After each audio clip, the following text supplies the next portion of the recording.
Ba-ba-ba-ba-bam-bam. Ayo. Well, that was annoying. So much for that. So much for that ad break that I just ran to give us like an hour buffer of no ads. Anyway, ayo. I'm sorry, everybody. Rizu egged my stream, but at the very least, we're getting it. We're getting it out of the way right away. So you know that's good. Everything is gonna be fine from here on out. It's gonna be great. Good. Hello, I'm currently watching from a remote Canadian island. Oh my. Well, I'm glad you're able to get internet service out there. Goodness, what was I even saying? I want to make sure Bear is back before I thank him for his sub. But I really want to because Bear has been sub for 12 months. Damn it, I'll just get it out of the way. Bear, thank you so much for the 12 months. I really appreciate you. And all of your metal pipe ambushing and your spooks, etc. I don't think any Wi-Fi towers are working to the long dark given the geomagnetic storm. Then how in the world are you watching me right now? Last I checked, you needed the internet to connect to the Akashic Records. Okay, fair. Magic. Well, I guess if your magic is that good, then you know it's that good. Hello, Valor. Don't worry, I saw you. Hello, how are you doing? Oof. That's really annoying. I hope all of the people who like popped into the stream just to lurk. Oh no sounds on X. There will be sounds on X now. I had it. There you go. You're welcome. I fixed it. Everything's fine. Stream is a little jank today by the feels of it. It's just gonna be like that, I guess. Ay.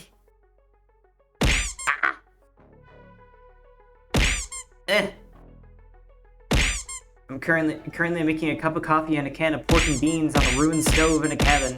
That's such a that's such a vibe. I hope all the lurkers come back. I feel like we alienated them by immediately having a stroke. Snow is so wonderful. That sounds really nice. It has started to snow in my Project Zomboid game, which has been like very nice and peaceful, except also it gets so rainy and so snowy that it gets like too cold to be outside. It's like actually kind of bad. It doesn't help either that my wardrobe is entirely comprised of like mini shorts and pleated skirts, so it's not like I have any pants that I can go outside in, but I look cute. That's important. That's very important.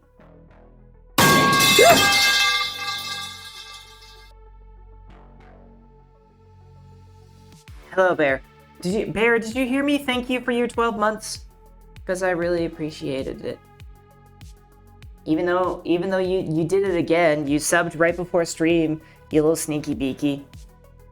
Have you gotten to do any decorating yet, or is your group still trying to move around? We're kind of, it seems, I'm not really sure if we're gonna move yet. It seems some members of the group are still wanting to migrate a little bit, but I have been making the base more and more comfortable for us. I've been working on our storage, which was kind of like the biggest problem.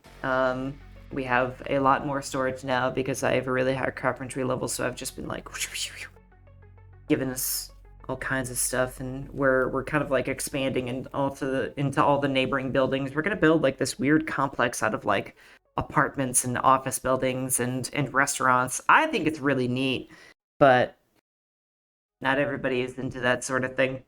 I'm like one of those people who thinks it'd be really novel and really cool to like live in a school or something. Have you decorated your own room at least? Not really. We don't have a lot of actual decorations. I did collect a lot of stuffies though. My bed is covered in stuffed animals, and that is really nice. But like everybody had kind of has their own apartment rather than like specifically a room. And right now it's still mostly utility because we haven't found a lot of decorations. I do have a rubber duck though, and a computer, and exercise equipment. So that's cool. Hang on, is everybody subbed? Is everybody subbed right now? I think everybody here is subbed. I think. Because if so, I might just like run a 3-minute ad just to like give us an ad buffer. And then none of you guys will notice because you are all subbed. I think everybody is. Wait, Valor isn't subbed. Okay, never mind. I apologize for Valor and anybody else who isn't subbed. We are getting ads soon because of the stupid reset that happened. Well, we can goof off a little bit before we actually get into the game, and then we'll get started. But yeah,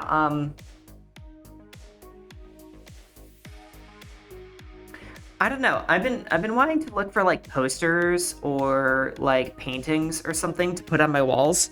I'd really like to have stuff on the walls, but there's just like not. I don't know if those are items in the game or if like I have to like find mods just to get them. So, it's mainly just been like just kind of a mess. There's an art museum in LV. I don't think I've been out there. We've been to Louisville. Oh yeah. Yeah, we're stationed in Rosewood, and we've basically gone through all of Rosewood and like a little bit of surrounding farmland. We just combed through, also known as effectively the endgame dungeon. Fair.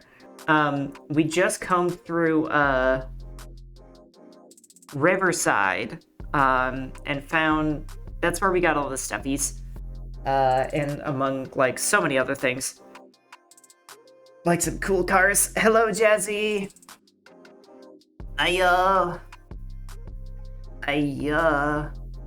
Riverside is my personal favorite start.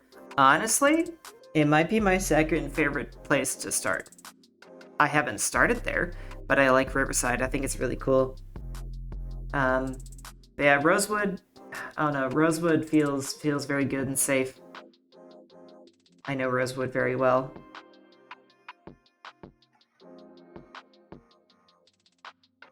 I was also told it was like beginner friendly, and until recently I was very much beginner, so you know, you an ad, but it ended. Oh, I'm glad it already ended.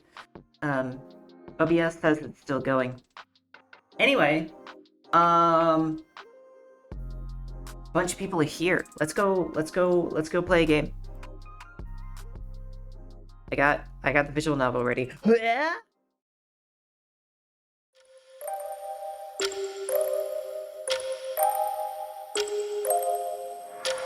Let's make that big. Oh, that's very loud.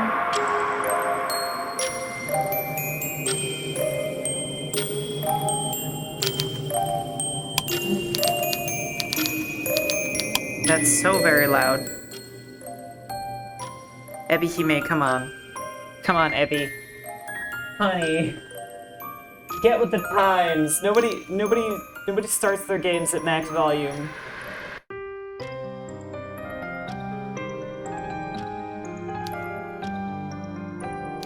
Okay. Don't worry, I still appreciate you, Ebi. Okay. Black things. What kind of decor am I looking for? I would love like pop culture stuff. Like I would love to find like posters and figurines and decorative furniture pieces, or though I could definitely settle for like finding like paintings and like stuff from art museums and stuff. Theater and art museum deep in LV territory. Ooh. Still kind of loud? Okay.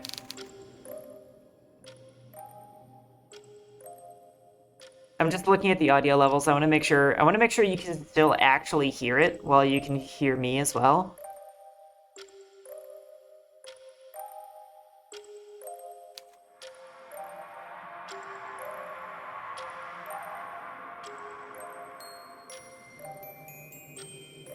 Okay, I think that's good.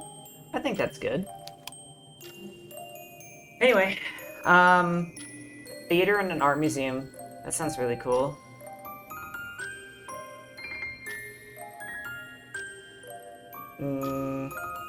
But I don't know if we're gonna go to Louisville anytime soon. We are pretty kitted, but a lot of us like need more skills. Anyway, we can talk a little bit about that later. This, guys, is the end of an obsession. This is another game by the illustrious Ebihime, who I desperately wish would notice me, who makes a myriad of very wonderful eerie visual novels, the first of which that we have ever played is It Gets So Lonely Here. I think a few of you, I hope many of you remember when we streamed It Gets So Lonely Here, and how wonderfully heart-wrenching of a story it was, and it is not a story that I will very easily forget. And here we are into another game of kind of the same style, the like Toxic Yuri Yandere type stuff. I don't honestly remember what this was about. I think, if I remember correctly, we are going to be the prisoner of a beautiful witch that wants us to be hers now and forevermore. You know, fun stuff. Is that the one where every girl you meet kills you? Yes, that is the one. I don't know if you ever saw the end of that one, Valor, but actually the ending was very nice. And if you want to see the ending, I'm not going to spoil it, but you should go ahead and check out the VODs that we have online at youtube.com/ValkyrVods. Or was it Loremaster Valkyr VODs? Oh, I'm stupid. Hang on.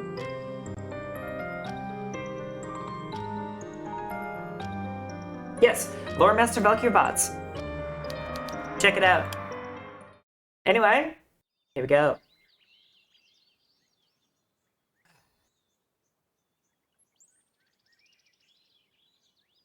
I don't know, I remember the witch being, like, nice to you kinda after everyone killed you. I'm not gonna spoil it. But the witch had something to do with it. Anyway. You feel groggy when you finally wake up. The back of your head is throbbing, and your mouth feels dry, as though it has been stuffed full of wool. With bleary eyes, you glance about. What time is it? Where are you? And perhaps more importantly, who are you? You don't remember. Any attempts to probe the nooks and crannies of your memory are depressingly unsuccessful. Dwelling upon your identity too deeply hurts. It's a dull sort of pain, rather than a sharp one, but it makes you wince nonetheless. Perhaps it's better not to attempt to remember too much then. Thinking was never really your strong suit. You have always been a creature that existed upon pure instinct, a fool who thought she was more intelligent than she was, who... It would seem that I'm getting carried away. My apologies. This is not that sort of story, and in any case, I hardly have the energy to be too acerbic. I'm afraid this has already been done before, and I wouldn't want to be repetitive, or worse still, trite and tedious. I will try to restrain myself for the rest of this narrative. I have so many questions already. Now, let us return to your predicament. You do not know who you are, or where you are, but with some luck, there should be something close at hand to jog your memory. It's bright, and you have to blink away spots of white which bloom behind your eyelids. Hissing like a scalded cat, you rub your eyes with the heel of your palm. Your surroundings melt and twist around you, rippling like the troubled surface of a lake. Then, all of a sudden, you hear a voice call to you, light and bright and full of girlish amusement. Ooh, I see you're finally awake. Who said that? Ah, just there. You see her now.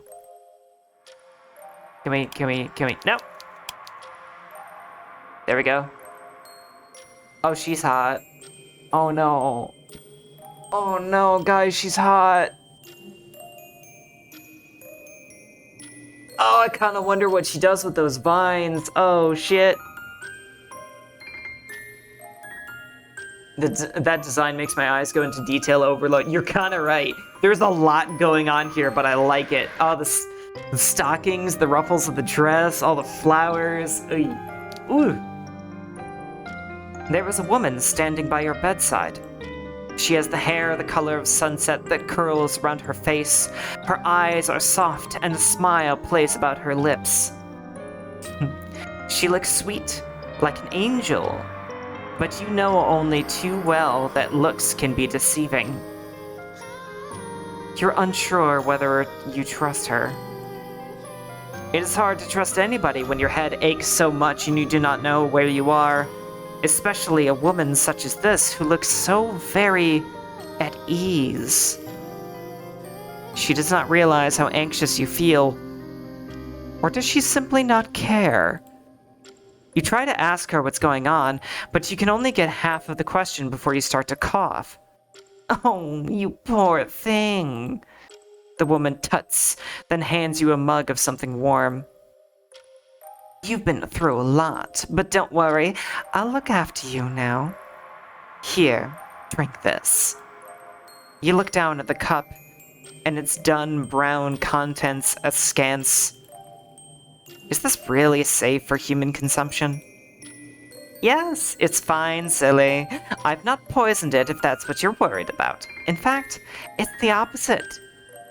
The opposite? Indeed, I enchanted it to soothe any unwanted aches and pains, and I'm sure your head is aching. It must be after everything that's happened. What happened? Now, I'll only answer one question at a time. It'll get confusing otherwise, and you must be plenty confused already. Now, come on, drink. You're a little hesitant to fulfill this woman's request. She is a stranger, after all, and you have no idea what the liquid inside the cup is. This could be some sort of trap. But the woman is smiling, and she doesn't necessarily look wicked. Perhaps you can trust her. You bring the cup to your lips, not knowing what else to do. The weight of her expectant stare is uncomfortably heavy, and begin to sip. The drink is warm, surprisingly so. It makes your lips tingle. As for the taste, well, it's not unpleasant. In fact, it's quite nice. Is that honey? You only intended to take a small sip of the curious drink, but before you know it, you have downed the whole mug. Oh, look at that face. Oh, she knows she did something bad. It tastes too good, and your head feels a lot lighter now. Oh my god, she put booze in it. You thank the woman hesitantly. You know not what else to say, and she beams. It's all right. I thought you could use a little pick-me-up after everything. You've not had an easy time of it. Haven't you? No! Oh, you don't remember? The woman asks. Not a single thing. Well, maybe that's for the best. What happened to you was probably quite traumatic, though I did try to be gentle. I didn't want to cause you any undue hurt, but here's the thing. It's surprisingly hard to kidnap a princess from a palace without causing a bit of a fuss. The woman laughs. Her laughter is light, just like her voice, and it washes over you. Yeah, except I kind of snorted in there. And I messed it up. It ought to be soothing, just like the drink she prepared you, but It isn't. Your shoulders do not get any looser. Instead, your whole body tightens. A princess, did you say? Yes, that's right. You're a princess, and I'm a witch. Everybody in the kingdom said you were singularly beautiful. Not that I put much stock in those rumors, of course. I mean, how can people say they've actually seen a princess? I thought it was all hearsay. Just stuff and nonsense, really. But then I happened to glimpse you during a royal ball held to celebrate your 18th year, and I realized the rumors were all true. You really are beautiful. You're so beautiful, in fact. I had to have you for myself. The woman, the witch, leans forwards. She's still smiling, but there's something unsettling about it. Her teeth, you realize with a start, are awfully sharp. Her nails, meanwhile, are terrifyingly long. She cups your face in her hands, her long, long fingers resting against your cheekbones. I know you're supposed to be depicting her as, like, monstrous or something, but you're kind of only making her more attractive. Her nails scrape against your skin like knives. Yep, more attractive. Her breath smells sweet, but only superficially so. Underneath it, you think you can detect something of the crypt. Something fetid. I've been laying low for a while, keeping to myself.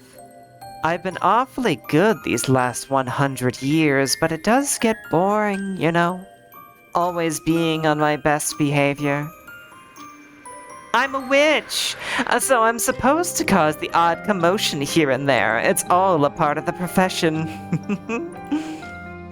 Witches exist to curse people and to cause problems. Lightly, the witch giggles. Her sickly sweet breath skimming your face. And princesses exist to be kidnapped, especially pretty ones like you. That's the way it is. It's the way it's always been. I'm just fulfilling my role in this little story, so please, don't get mad at me. We can't help our innate natures. A witch and a girl boss. Yeah, she is. The witch leans in further still, her long, fair eyelashes trembling. You looked so pretty in that gown of yours, which was paler than the moonlight. But I think you look even prettier as my prisoner, at my mercy, in this tower. You are in a tower? Yes, that's right. A nice tall tower out in the forest. Nobody knows where it is except myself, and it's protected by all sorts of enchantments. It's not possible for anybody to get in or out. Anybody except me, of course. The king and the queen can send out as many search parties as they want. It won't make a blind bit of difference. You'll not be escaping here in a hurry. You're all mine, to do with as I please. And I'm not going to let you go. The witch's eyes flash like lightning. For a few moments she looks unsettling, unnervingly inhuman. You want to push her away, but you can't. Your body no longer wants to obey you. Was it the beverage she gave you earlier, the one which tasted of honey? You do not know. You have no earthly clue why your body is frozen, why you cannot bend your fingers nor blink your eyelids. But these thoughts, and all other thoughts for that matter, are soon scattered. The witch dips her head. She closes her eyelids, her long lashes matting together. She parts her lips. Then she presses her mouth, which tastes of sugar and soil and something sinister, something which you cannot describe, against yours. Well, this has already gotten interesting. Consent, please? Maybe? No? Okay, we'll work it out. Death kiss. Yep. She's killing us with this kiss right now. She's gonna whip our soul right out. You, of course, are powerless to resist. How could you ever hope to push her away? You are only a princess. She, meanwhile, is a witch. It is her job to dominate you. Is that not how stories such as this always go? Man. It does not start pleasant. Once again, you feel groggy when you wake up. I don't like this yet. This is definitely a little bit more on the forceful side than the other ones. This is definitely a are you sure you didn't buy an SFW game? I'm pretty sure. I'm pretty sure it's not. Abby does do games like that, but I'm pretty sure this isn't. She kidnapped and drugged her. Yeah, this is starting out a little complicated. But I'm not gonna kill it just yet. The back of your head is still pulsating and your mouth feels dry, as though it's been stuffed full of wool. Girl boss Bilko. No! No! Oh, Valor, I don't want to see it that way. No, please. It's cute. She's hot. Not gonna lie, I wouldn't, if the player character is me, like, I consent. I'm okay with this. I'm okay with this. Maybe that says something about me. Your stomach, meanwhile, is coiled up in knots. You feel sick.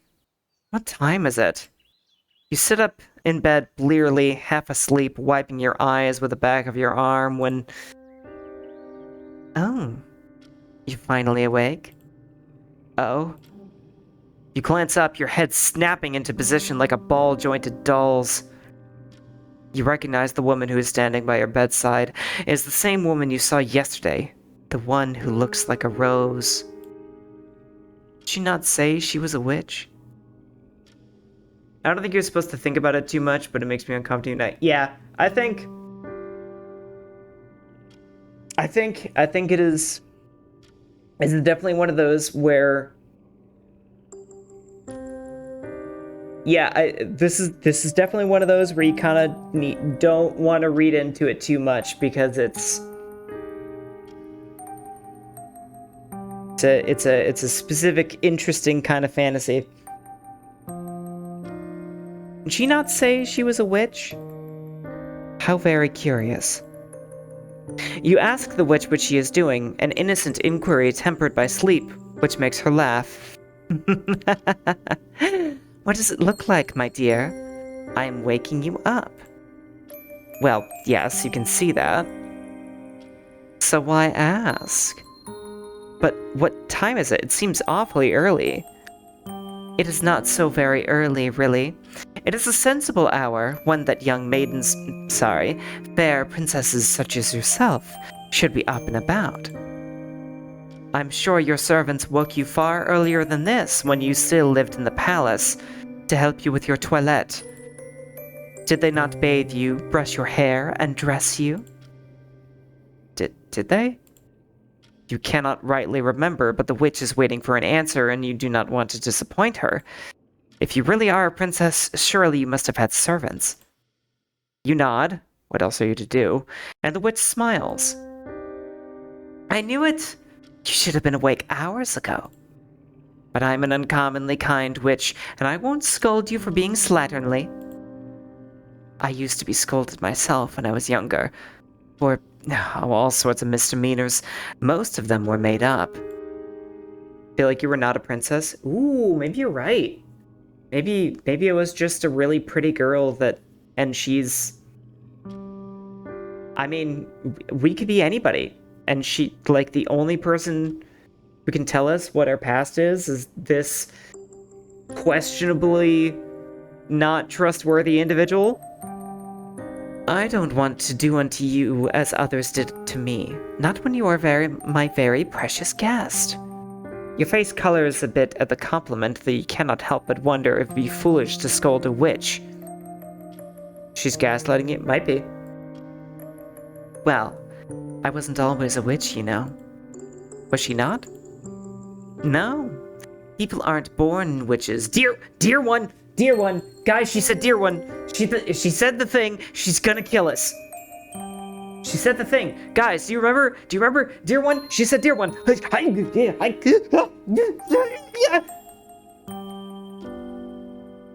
We're gonna die. They become them, after being subjected to enough hurt during their lives that they wish to shed their former selves, so that they might attain a power of their own.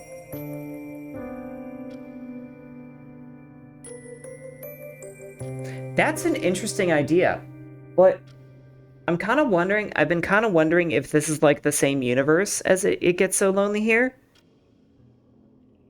Which means, like, what if Rosette became a witch? Shit, what if this is Rosette? Is that too tinfoil hat to guess that this could be Rosette? Wow, people were mean to me and now I'm an anime villain. Yeah, kinda. That isn't a bad thing. Right? She's got the pink hair. Her eye color totally could have changed. Her theme is roses. Her name was Rosette. And, you know, the original witch doesn't have a rose theme. Yeah. And, like... And they say that, you know, you become a witch when you are subjected to, like, all, like, horrible amounts of trauma. You kept the rose theming even once you started making actual choice. Yeah. Mm-hmm. And then she said she was scolded and, like, you know, treated poorly by all the other people in their life. Partially with, like, made-up offenses. Shit. Okay, we don't necessarily have to like the story. We don't necessarily have to like the romance situation that's going on here, because I know it's like kind of questionable, but I kind of need to get to the bottom of this now. I need to find out if this is Rosette. I mean, she's talking about the past of her life, like, okay. Witches are humans who have been wronged, who wish to inflict some part of their suffering upon others in turn. Not that I mean to hurt you, of course. That would be a waste when you have such a pretty face. And such lovely long hair, too. Now... The witch beams, looking positively perky as she retrieves a gilt-backed brush from your bedside table. Would you let me brush your hair for you, dear one? Also, Rosette, if this is Rosette, she totally could have incorporated the dear one thing from the previous witch. Because she abused that to hell and back as like a term of endearment for her fucking prisoner. Anyway, your hair? Yes, your hair. It is awfully tangled, and you have a rather lot of it to look after. You must have been tossing and turning in your sleep because you've knotted it. I doubt you know how to brush your own hair, what with your fancy upbringing, so... may I? You eye the witch hesitantly, some of your former unease returning to you. Why, you ask the witch, does she care about your appearance so much? Why does it matter when you are trapped in this tower? It matters because you're a princess, dear one. A princess is still a princess, whether she was in a palace surrounded by her courtiers or trapped in a tower with a wicked witch. In fact, one might argue that a princess is even more of a princess when she is held hostage by a witch. And how does that work? It's how all these stories work. Princesses and witches are just two sides of the same coin. The good and the bad. The maiden and the hag. Not that I look particularly hag-like. As far as witches go, I think I'm a bit of an anomaly. But you're an anomaly too when it comes to princesses. Your hair is a rat's nest. I need to make you look presentable. For whose sake? For the sake of a satisfying story. You don't understand what she means by story. This is real life, is it not? Well, I wonder. What is real and what is not is often up to the beholder. You wouldn't wish to look disheveled should a handsome prince chance by your tower, would you? That would make an awful first impression. Is it likely that a prince would stop by here? Not in the slightest, but hope does spring eternal. If daydreaming about being rescued keeps you going, then who am I to rob you of that opportunity? Goodness, that is so generous of her. I know, I'm a veritable saintess. Now, come here. Your hair isn't going to brush itself. You can see that the witch is very insistent about this, though why you cannot fathom. So you give in. It isn't as though you have many other options, being locked away in this tower as you are. Excellent. Now, just leave everything to me. I have experience, you know, when it comes to making princesses look pretty. Oh, really? Is she in the habit of kidnapping princesses? Wouldn't you like to know? The witch giggles as she settles herself on your bed and reaches for your hair.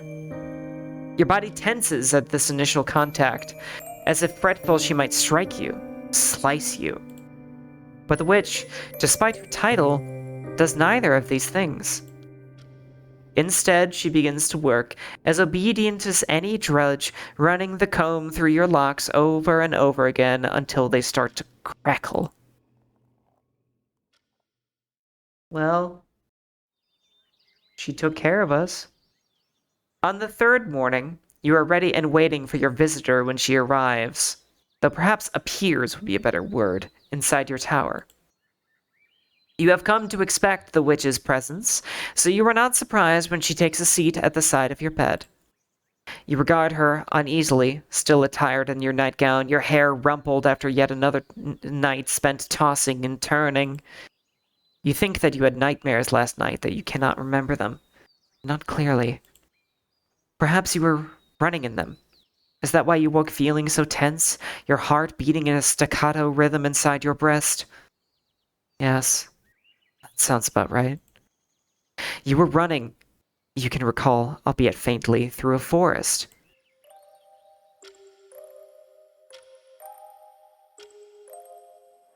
Running through a forest. You don't say.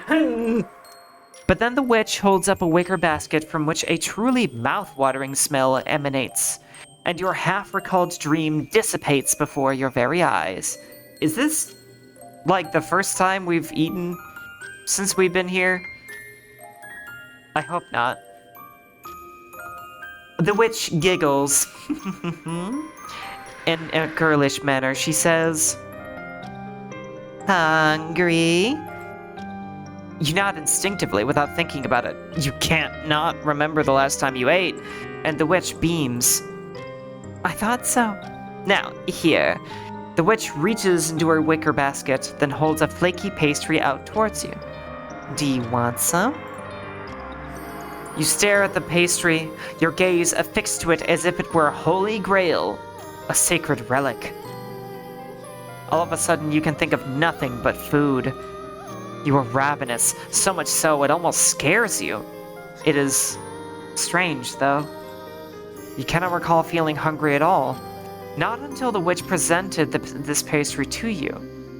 It's almost as if your body forgot what it meant to be hungry until now. You could not have done without you could have done without the hunger pangs, but now you've remembered what hunger is, you can feel it gnawing on your insides. You are not dripping at the mouth, at least, but you might as well be. You could reach out and take the pastry. Well, that's another long, dark run dead. Oh no, did you die? You could reach out and take the pastry from the witch's long, bony fingers, then stuff it into your mouth.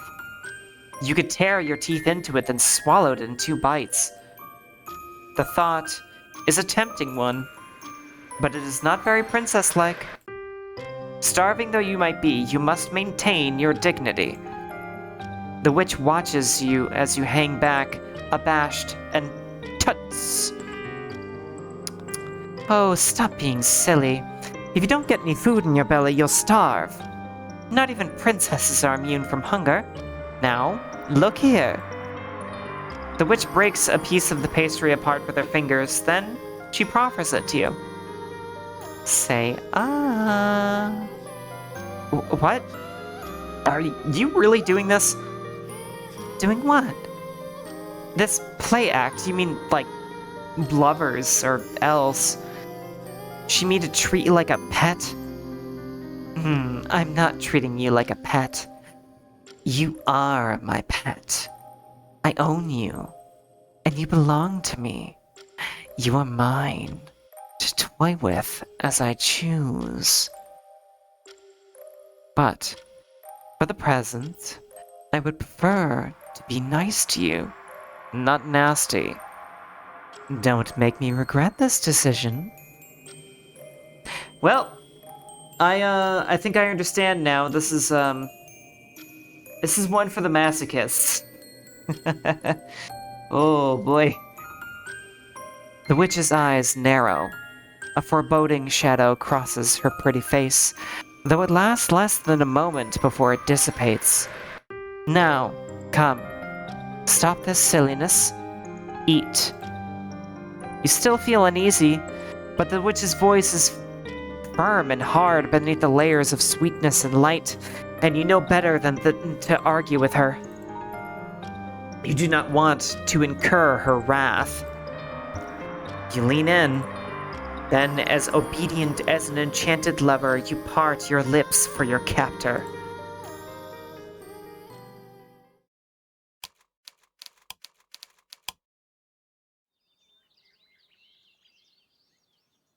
Man, this is we're in for the long. Oh, I guess Star charged up all of her eggs. Anyway, this is a very long-term story. It's interesting. You spend your 4th day in the tower, sitting by the window, looking out over the forest which surrounds you. Oh my god, Rainbow, hi! Thank you for the egg, you dork. And thank you for being here.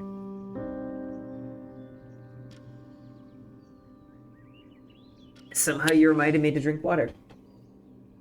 There really are a lot of trees, you think distractedly, your legs dangling over the cool lip of the sill. They spread outwards like a green blanket, or else like an ocean wave, rippling and undulating in the breeze. You cannot look directly at the ground for too long. It makes your head spin. It's because I'm always dehydrated. Yes, of course. Your dehydration, passes over to me. We're reading a very super toxic Yuri visual novel. That may be tied to another toxic Yuri visual novel that we have read a long time ago. Which means, well, it's really toxic. Does text adventure qualify for VN Mondays or no? I'd have to take a look at it and see what you mean by text adventure. Oh, do you mean like one of those like purely text-based games? Oh. I feel like Mondays would be a great time to maybe stream open sorcery. That might be cool. I'd be willing to try it. It's Girl Boss Bill Cosby. I don't want Valor to be right. Just in case this is much shorter than it gets so lonely here or something. Yeah, that's fair. Just how high up are you? You ask this question to the witch who is brewing a pot of tea over a small stove. She glances at you, a small smile playing about her lips, and says, "High enough, dear one." You ask her how high that is, and she chuckles. Where does she even grow her herbs? Oh, the witch? I mean, the witch doesn't live in this tower. It seems like the witch kind of comes and goes whenever she wants. Oh, I gotta go do groups. Ah. Damn! Damn, I say. Well, we'll see you when you get back, Valor.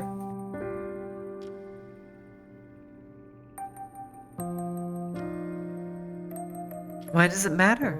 You won't be able to leave regardless. Not unless you can sprout wings and fly like a bird. Do you think yourself capable of such a feat? The witch's eyes bore into you. They're sharper than knives, and they make you shudder. You glance away from her, back out of the window, over the treetops. There is a moment of silence. Then you ask the witch what she would do if you did try to jump from the window. What would happen then? Then you would soon discover that you are not a witch or a bird and you cannot fly. You would hit the ground and you would break all of your bones, and that would be that. Then you would die? Most likely, which is why I would not advise it. Of course, you're always welcome to try. But you must be much worse off for it, don't you think? You suppose being crushed into a bloody, meaty pulp on the ground would be significantly worse than submitting to the indignity of speaking to the witch every once in a while. Ah, I knew you'd say that. You're a clever girl. It must be your fancy education. You princesses are also very smart. You bask in the compliment for a few moments, but something in the witch's words make you frown. What does she mean, princesses? Why the plural? Are you not the first princess she has captured? What, you're only just now realizing this? Oh, well, you know how it is. We witches are very long-lived. We have 9 lives, just like cats. Princesses, meanwhile, only have 1. It would be awfully lonely if I had to pledge myself to one princess and one alone when I've endured for so many years. You understand that, don't you? Then you are not the only princess she has kidnapped. Of course not. So long as princesses exist, witches like myself exist to lead them astray. But worry not. In this moment, you are the only princess that I care for. And I will take good care of you. I can promise you that.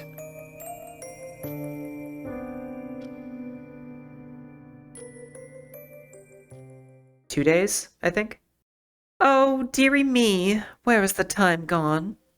The witch addresses you thus during your 5th day spent in captivity after she is tired of toying with your hair. She stayed at your side rather long during this visit than she has in those in the past, and now the sun is beginning to set. The witch observes you, her long-lashed eyes narrowed, then says, "It's unfortunate, but I fear I cannot spend too much more time by your side. I need to be off. Even I have work to do." That's funny. You thought that, as a witch, it was her role to kidnap fair maidens. Is that not her primary line of work? Oh, I wish. It would be nice if there was any money to be made in kidnapping maidens, and who knows? Perhaps there is. If I put a ransom on you, I'm sure the king and queen would acquiesce to my requests. I could make quite a tidy profit from capturing princesses. But they say you should never mix work and pleasure. While it would be nice to make a profit from my passion, I wouldn't wish to tire of my favorite pastime. That would be a true tragedy. She regards kidnapping young women as a pastime?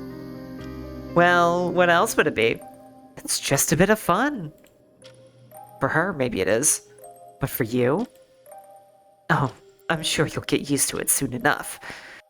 I've not been too unforgivably wicked to you, have I? You think briefly upon the kisses that the witch has plied you with the past few days, her mouth firmly pressed against your own. You can recall the taste of her saliva upon your tongue. It was oddly floral, wasn't it? Everything about the witch is oddly floral, though you think she might be compensating for something.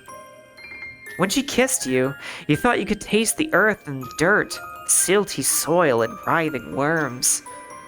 A moment passes, you blink, then, quietly, you say no. She hasn't been too wicked to you. She has, by all counts, been treating you quite gently. Surprisingly so for a witch. Well, there you go then. You have enough food to eat, and clothes to wear, and books to read. What more could a girl want for? Oh, you don't know. Your freedom, maybe? Freedom is overrated. How much of it did you have when you were a princess? That is a good question. You cannot remember. That is what I thought. The witch smiles smugly, then leans in. She takes your face between her palms, cupping it, then says, "Now look, there are many, many people out there who seek the aid of witches such as myself. There are many sad, lonely little girls out there with no friends and family, and nobody who will listen to them." Are you speaking from experience, madam?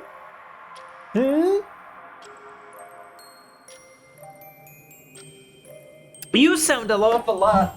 You sound an awful lot like somebody who was a sad, lonely little girl with no friends and family and nobody who will listen to her, who asked a witch for companionship and then got more than she bargained for, only to eventually escape and lead her own life all by herself.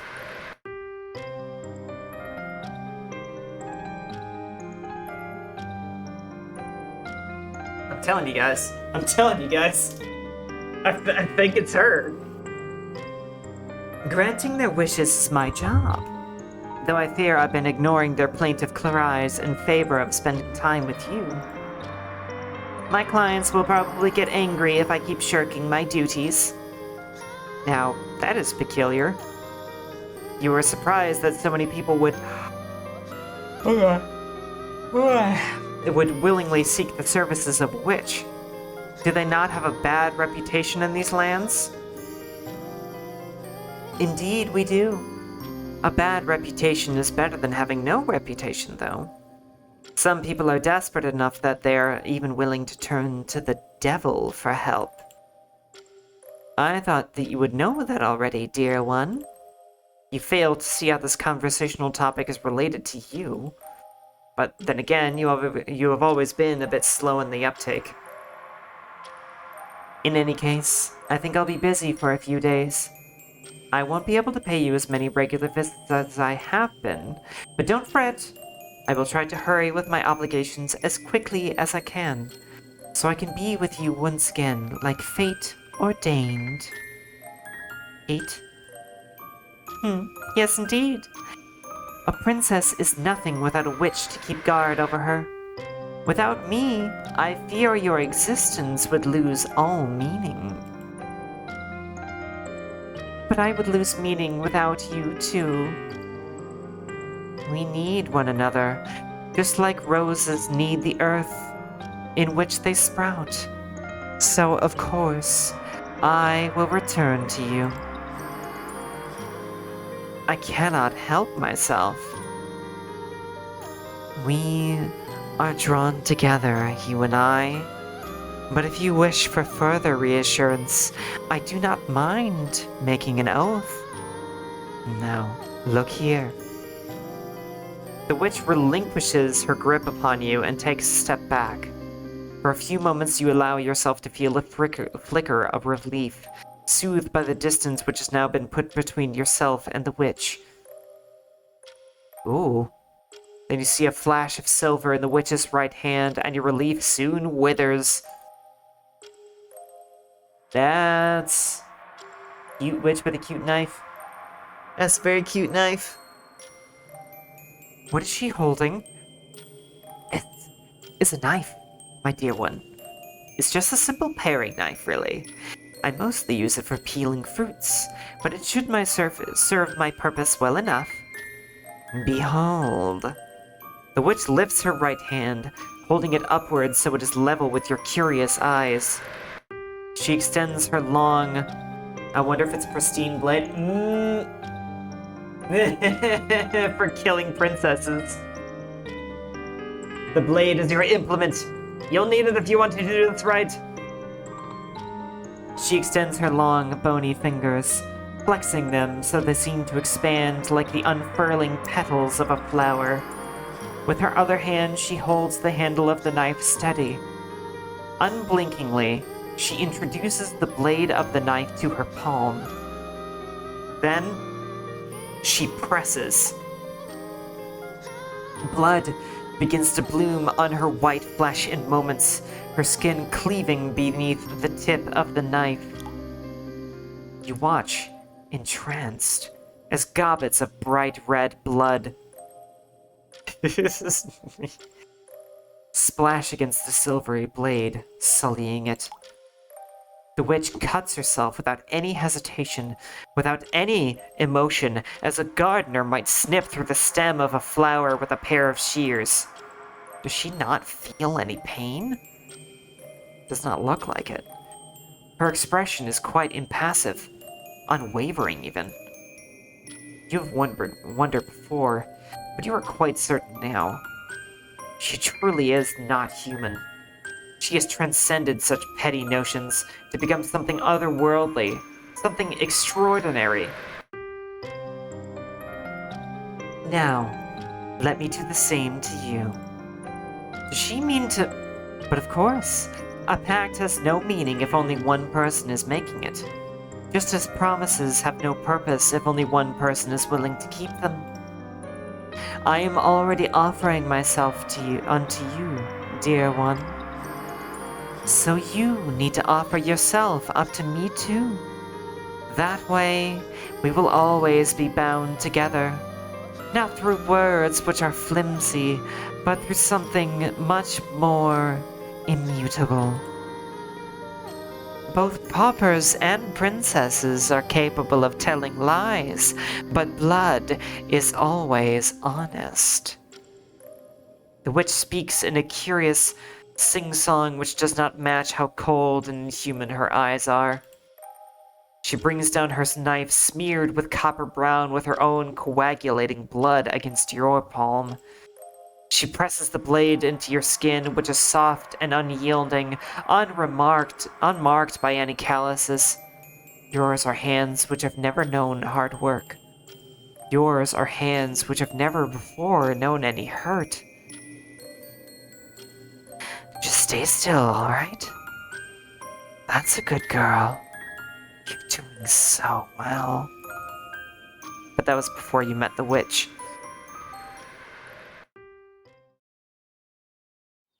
Damn.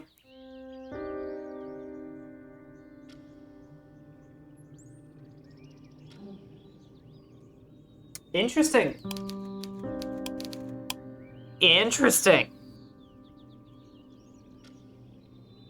Yes, very distinguished.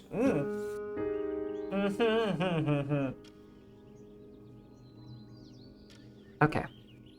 Once more, you find yourself sitting by the tower window, looking out over the forest. The witch was right, you think glumly as you scan the tops of the trees. This tower really is deep in the woods. Though you strain your eyes, there is nothing but green, green, and more green. The trees are nigh on endless.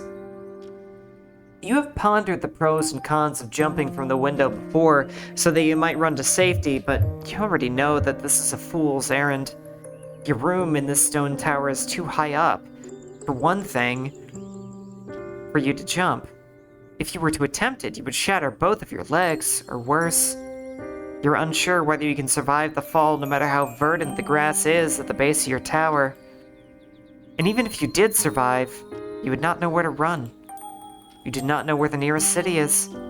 For all you know, you could be miles and miles away. Nobody will be coming to save you, and you cannot save yourself. Princesses shouldn't be proactive. That isn't how stories like these are meant to go. Like a good little girl, you sit by your window, looking out over the forest, which stretches on endlessly, and you think. You daydream and you dither, but in the end, you do absolutely nothing.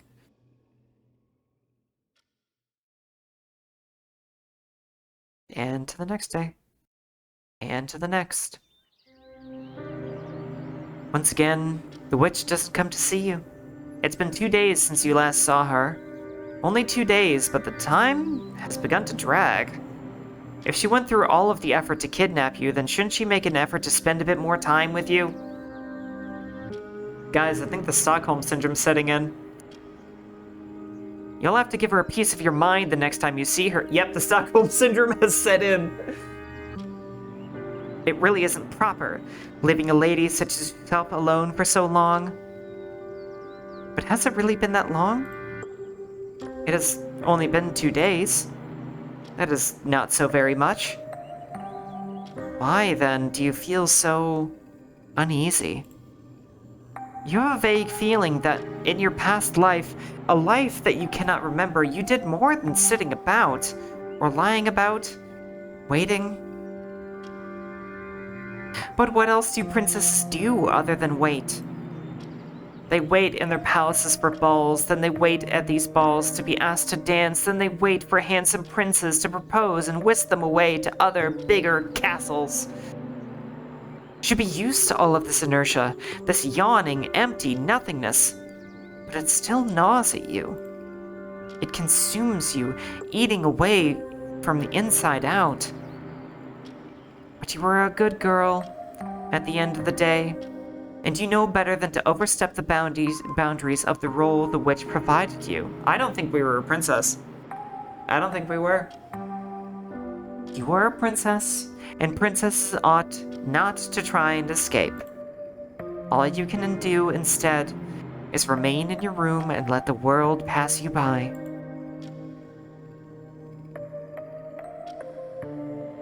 Another day, and another. And another. 5 days. 5 days she was gone. Someone gonna pick up that phone? What phone? Because I fucking called. Wait, what'd you call?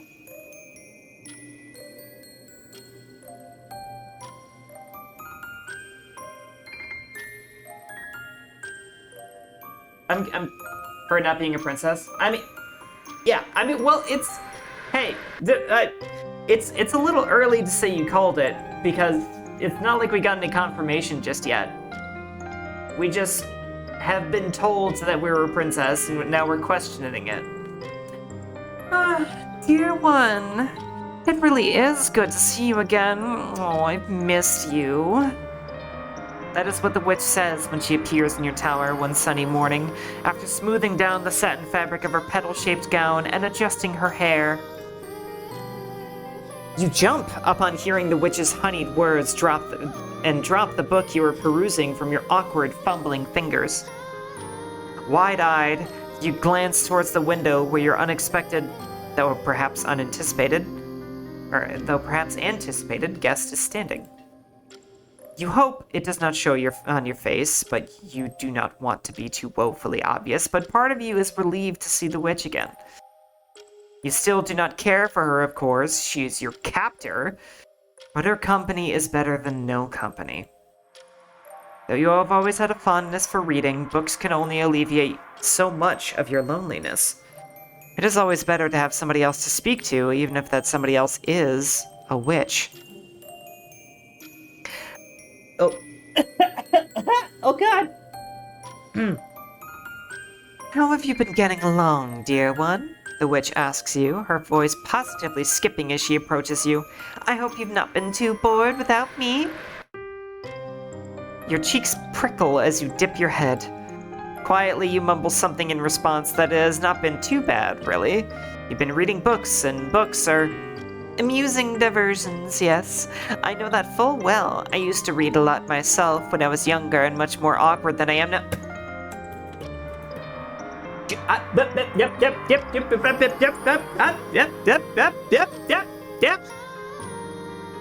Do you guys remember? Rosette was a bookworm. She read lots of stories. That was like her thing, which that she read storybooks, and she wanted to be in a storybook. Dead, she was young and awkward. In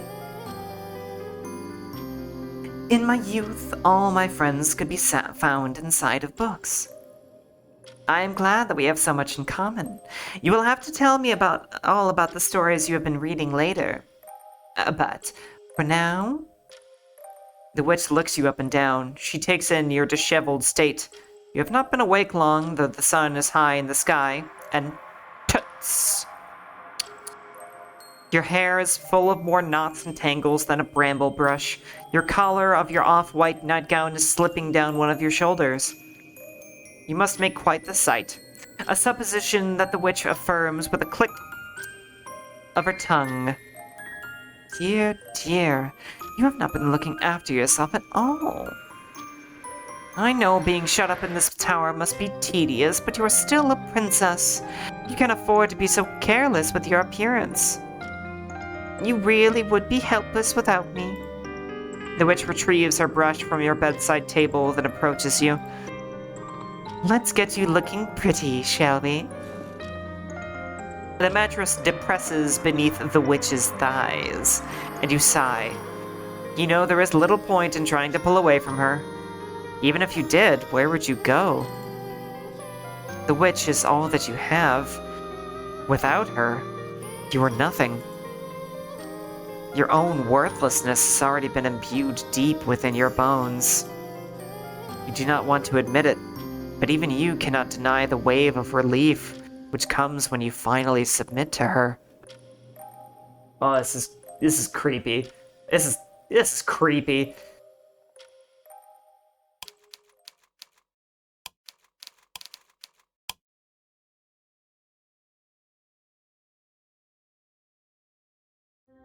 "2 days? The witch stays with you in your tower for a few days, just as she did when you were first incarcerated. She tells you stories about her travels and about the sad girls whose wishes she oh so kindly grants. She also tells you fairy tales. Your character is such a sad creature. I know, right? I mean, it's obvious that she's intentionally being stripped of, like, you know, she's being stripped of not just her agency and her freedom and her self-determination, but also of her, I mean, because her memories were taken away from her, she's being stripped of her identity and her aspirations, and, you know, she's losing every purpose in life. She lost every purpose in life that she had before, and it's being replaced with the witch. Everything is being replaced with the witch. It's so evil. It's evil and horrifying, and to some people, kind of hot. She also tells you fairy tales, some of which you remember, though vaguely, from your childhood. She toys with your hair, weaving flowers through it, and she brews you cups of tea to keep you warm. Makes me want to manifest a shotgun? Yeah. I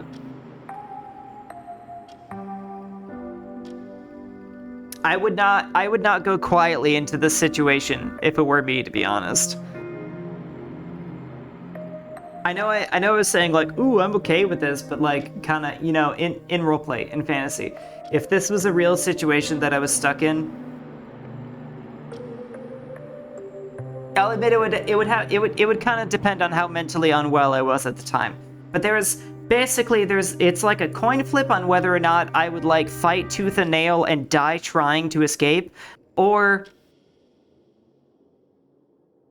I would just like fall completely in love with her and then make my whole life about her and love the witch and endear the witch and please the witch and be there for the witch. When I played Doki Doki Literature Club, Monica was my favorite. The Monica ending was my favorite. I kinda have some obsessive tendencies. She dresses you up in various outfits and she paints your face as if you were a doll. Then, when the night falls, she takes you to bed, embracing you, your bodies slutting together as if we're meant to be. Though her touch unnerved you in the beginning, you begin to find a strange sort of comfort in her proximity. You cannot recall anybody being as gentle with you as her. Though perhaps that is not saying very much, given you cannot recall much at all. Then, when she leaves you, you cannot help but feel her loss. The tower feels uncomfortably empty in her absence, like a newly missing tooth. An empty cavity which aches. You sit up in bed in the early morn after her departure and toy with your hair.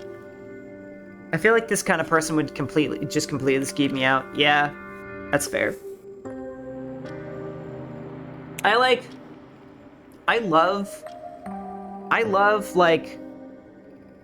think there's a kind of charm in obsessive and codependent relationships. I also think they're very unhealthy, and I think in real life they're like it's much more complex than that, and you really shouldn't make your entire life be about another person. But it has to go both ways. I don't like, it's not as cute when it's like forced on another person either way. I don't want to pick this apart, but I just want to say that this is a good story, even if it's horrifying. That's really where I'm going with this. This is well told. I enjoy this. This is really cool. But this witch is fucking evil. And such consent in those relationships is more important than a vanilla. Yes, I agree. Consent is obviously tantamount in every relationship, but it's more important in like an obsessive codependent relationship. Like both parties have to want it, or it is real bad. Anyway, this is still a great story because we're having this conversation, we're feeling these feelings about it. It's well written. I admire that. You run your fingers through it, just as the witch did, but you are hopelessly clumsy and your fingers falter. You try to braid your hair, but you cannot manage it without it coming untied. Braiding your own hair is hard, though. Part of you wonders whether or not this is some great failing, given you are a princess. Our princess is not supposed to take great pride in their looks, primping and preening.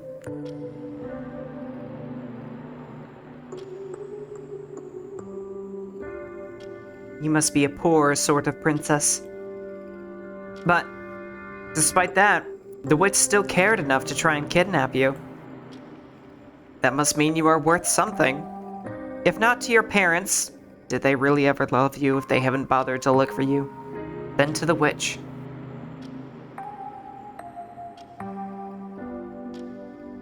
The fuck are what words? primping and preening. Yeah, it's like primping yourself up. It's like an old age term for like gussying yourself, for kind of like making little adjustments for your appearance. At least I think that's what it means. Hang on a second.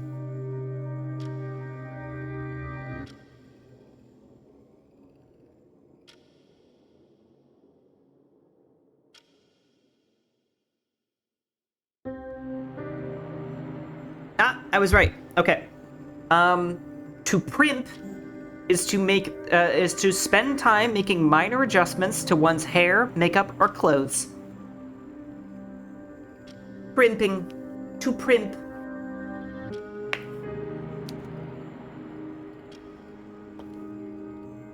At least you have her, and that is enough, for the present, to soothe you, no matter how hollow your heart might feel. Another form of grooming. Oh. Yeah, at least that's not happening. She is of age. I know using that word in that context can have other applications, but we know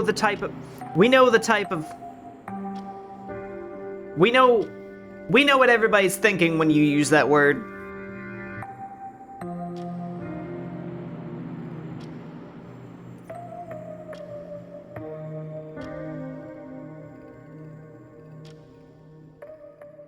That was a lot of days. I just lost track. The days pass by slowly as you wait for the witch's return. Not you try to tell yourself that you really care about her. Yeah, I was going to use that explanation, and then it was like, wait, does it mean the same thing it did in... Yeah. Yep. That's really what it is. You know, technically you could use that word a little bit differently than people do now, but people don't.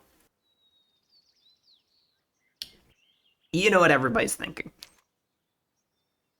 She might have braided your hair, oh so gently, threading flowers through it, and she might have fed you sugary sweets with her fingers.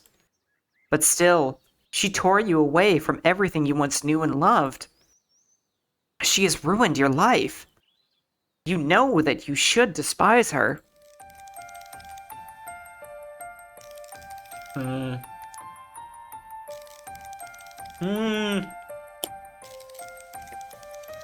But when the witch finally returns, you set your book down a little too quickly, and you look at her a little too expectantly. The witch seems to notice this. She notices everything with those eagle eyes of hers, because she giggles and says, My, somebody's eager. Did you miss me that much, dear one? The music sounds much warmer. Yeah. The whole situation is getting weirdly warmer. Your face flushes at this like a red-capped mushroom, and inwardly you wince. You wish you weren't so transparent. You look at your feet.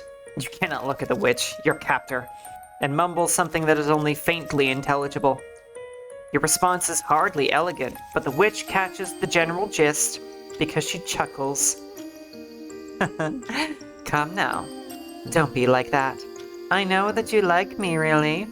Otherwise, you wouldn't look so enthusiastic. You tell the witch sullenly in the voice of a truculent child that you are not enthusiastic. She is reading too much into things. If you say so, dear. The witch smiles, then reaches into the wicker basket that dangles from the crook of her arm. It seems like you're determined to be difficult today. Though why, I don't know. You ruin your pretty face scowling at me like that. But maybe this will cheer you up? The witch draws something from her basket, and, entranced despite yourself, you observe her. You see that she is clutching a small stack of books.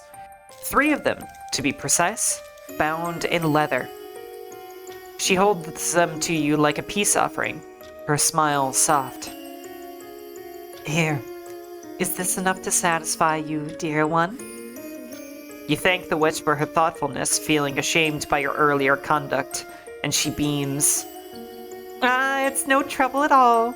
I would not wish for you to be bored. Now, let me have a look at you. How have you been faring in my absence? I see you've been eating well. That's good. But the witch examines you critically, as a sculptor might eye a piece of marble, conjuring with her mind's eye the hidden art piece waiting to burst forth from within it. Something about the way the witch looks at you makes you tremble. Her gaze really is discerning. It's as sharp as a razor, uncomfortably so. Why does the witch make you feel like this? Do not know, but... Oh dear.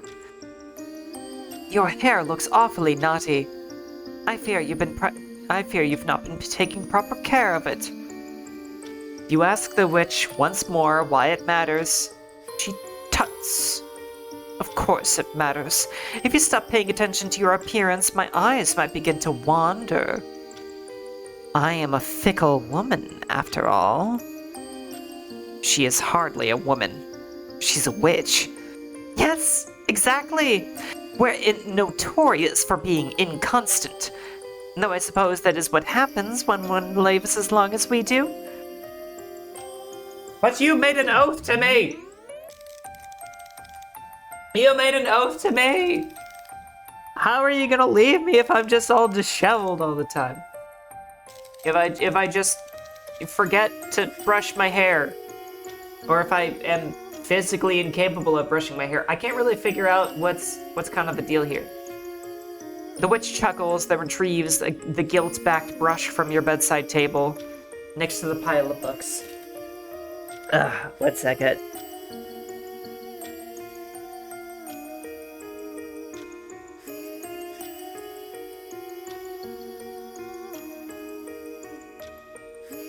My nose is getting like weirdly stuffy.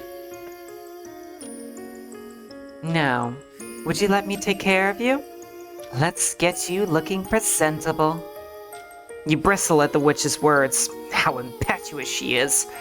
Though you wonder whether your response mightn't be, in part, from anticipation.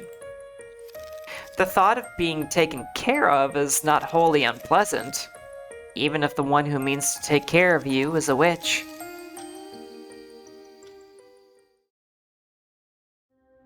One day, 2 day, 3 day. Wow, we have been here a long time. Yeah, it's been almost a month. It's almost been a month since you were kidnapped. Not that you know it. Time has lost all meaning to you, shut away within your tower, but it continues still. That is 30 days, and soon to be 30 nights. More than 700 hours spent trapped within the stone's walls of your new home. Yes, I suppose you have begun to regard this place as your home. It is now where you live, whether you like it or not. You have not yet found a way to escape. You do not know if such a way exists. The walls of your tower are thick and impermeable, and your room is too high up for you to jump out of the window. There are no stairs which lead downwards to the entrance at the base of the tower, if indeed there is an entrance at the base of the tower. For all you know, there is no way out. Is that not what the witch told you? She said she was the only one able to enter and exit at will. You, meanwhile, are quite in her thrall, incapable of escaping. You have been in there for such a long time, you are beginning to wonder whether you even want to escape. Where would you go if you were able to leave? I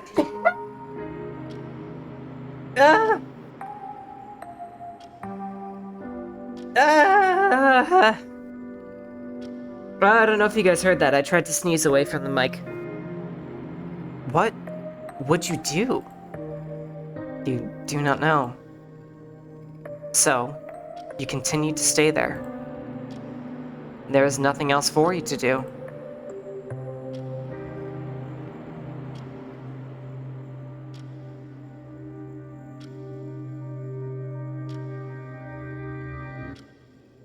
You ever heard that as good? No! That was not cute. Eh. I like too how Star comes out of the woodwork just to tell me that I did something cute. Do you ever feel like screaming, dear one? The witch asks you this question one day when she is sitting with you upon the bed. Once more, she is toying with your hair, her fingers snicking through it like the teeth of a comb. Her fingers are long and cold as her nails. They scrape against your neck, oddly inhuman, and you tremble, though you try to suppress it. You do not want her to know that she unnerves you, or worse still, that she endears you. You ask the witch, who sounds uncommonly wary, whether something is bothering her, and she sighs in response. Is it that apparent? It is rather apparent, yes. It is not like the witch to speak of being tired. You thought this was an emotion which afflicted lesser people, not all-powerful beings such as herself. Oh, you flatter me. I am hardly all-powerful. I endured my fair share of hardship before I was able to become the woman I am today. I have suffered in my time. Oh yes, more than you might realize. But my recent suffering has been more of the manageable garden variety, I suppose. You incline your head, taking care not to disturb the delicate braids the witch is twining through your hair, in interest. What manner of suffering could be described as garden variety? It's silly, really, but... The witch clears her throat and says, I told you that I grant wishes, yes? You think she had mentioned it, yes? Well, there's the thing.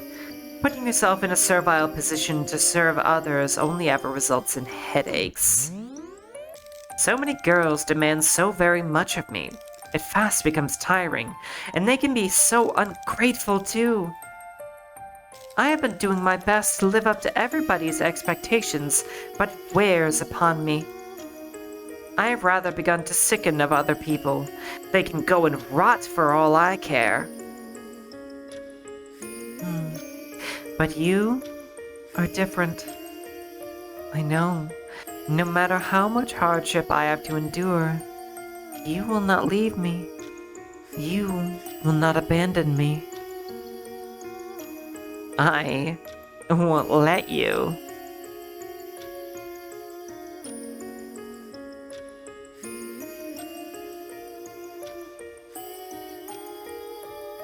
Oh, you creepo! Creepy lady. How dare.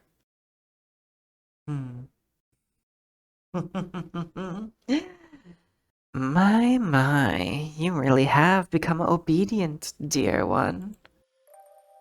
The witch's voice is warm in your ear, her breath ghosting against your skin, as she sits behind you upon your bed. Once again, the witch is toying with your hair. She never seems to tire of it, and you no longer try to pull away from her. You do not want to. What would you be without her? At this point, you can hardly imagine. The witch, recognizing how dependent you have become, giggles and says, You really are a good girl. You were quite the handful in the beginning, but you've warmed up a good deal. It makes for quite the change. Now tell me, dear one, do you miss me when I am not there? You swallow. Your own saliva tastes musty on your tongue, like an old dress which has not been worn for years, like a subterranean prison cell which sees no sunlight. Though the witch is asking, it is a moot question. She already knows the answer. Yes, you miss her. When she is away, you miss her awfully. How nice. I'm glad to hear it. It's wonderful that you can finally be honest with yourself. But I think you're still holding back.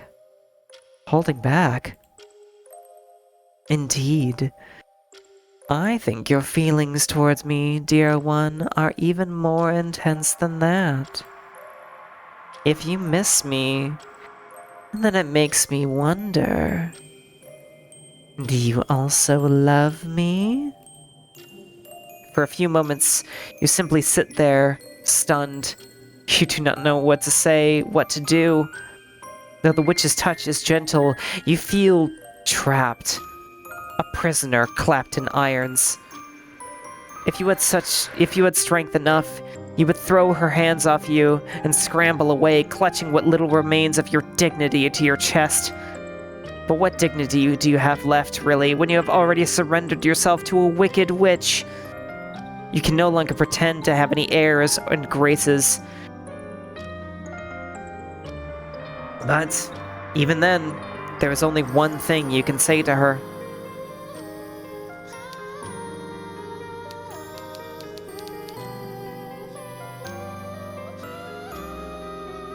Interesting that they make it a choice.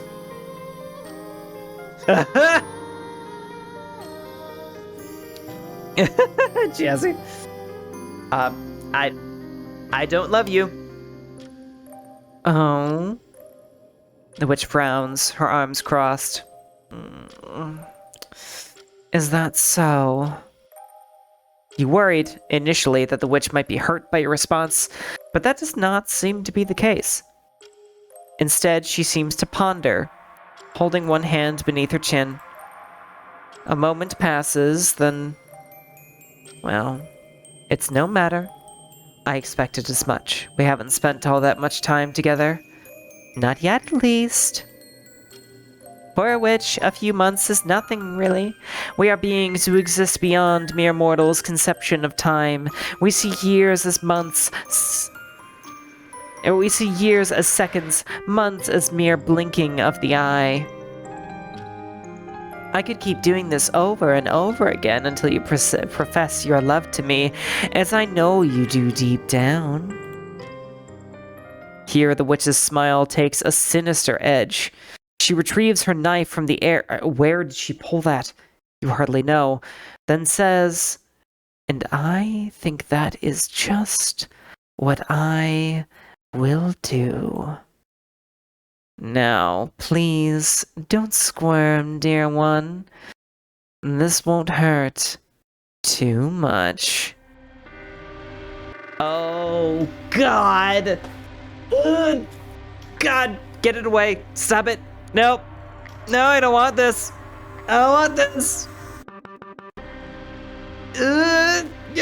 Everything was going fine. You want to ask her what she means, what she wishes to do with that knife, but you can't get the words out. Though perhaps this is a good thing. Such questions are awfully trite and tedious. And they are pointless. Besides, you already know what the witch is planning. She moves in, quick as nimble as a dancer, winding an arm about your waist.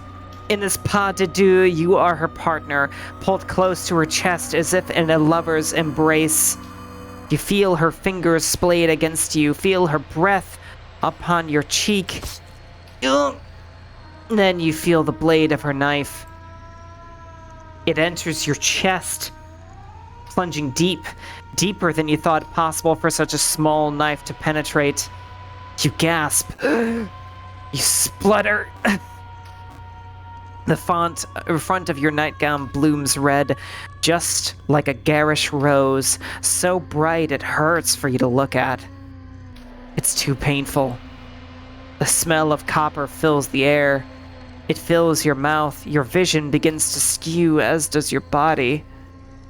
You pitch to one side, clumsy as a duckling, no longer a ballerina worthy of performing on the same stage as the witch. She is graceful and elegant, as if she is made out of air, and you have never felt more lumbering. You pitch to one side, the witch stepping back in a flurry of crimson as she does. Oh my! Careful, dear. I wouldn't want you to stain my lovely dress. Then your head hits the floor with a smack. For a few moments, you lay there, You know pain, a sharp, intense agony which consumes you like a wildfire. Your blood pours from your chest, pooling on the floor in a sick, sticky puddle. You try to breathe, but your body refuses you. Your lungs ache, and every inhalation is agony. The few sad, pathetic snatches of air you are able to inhale taste like glass. It hurts. It hurts. It hurts. It hurts. But, to your immense relief, it doesn't hurt for very long. The witch bends down, knife in hand. Gently, she caresses your face, as though she means to soothe you, as though she cannot countenance how you came to be in such a sorry state. My apologies, dear one. I wasn't as efficient as I would have liked. I still don't have much practice with this. But I'm sure you'll forget it all soon enough. In a few minutes, this will all fade away, just like a bad dream. Then she plunges the knife into your limp, unresisting body once more. You feel the cold, inorganic matter plunge deep inside you, chilling you from the inside out. The knife violates your body, which is fast becoming a corpse. More of your life's blood oozes from the gaping, violent wound in your I might have to skip some of this. Never mind. Then, there is nothing. You bleed out, your vision blurring, and you die. You do not even have a chance to try and resist your fate. This witch is not merciful, no matter how she claims to care for you, and she will not grant you such a reprieve. Why would she, when you rejected her so callously? In this fairy tale theater full of bad endings, you reaped what you sowed with your cruelty, your callousness. But don't worry, this is not the end. Don't you know that all fairy tales have to have a happily ever after?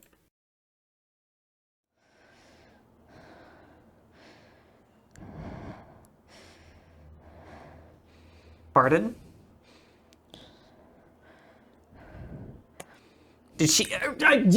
I'm so with you guys. The game has the balls to call you cruel after all of that crap that you put up with so politely, and you say no to one thing, and the game calls you cruel. Did she write that? I don't know. Maybe she is the narrator, because that's fucked. You feel sick when you finally wake up. Like an injured animal, you lie there, so enfeebled you can scarcely move.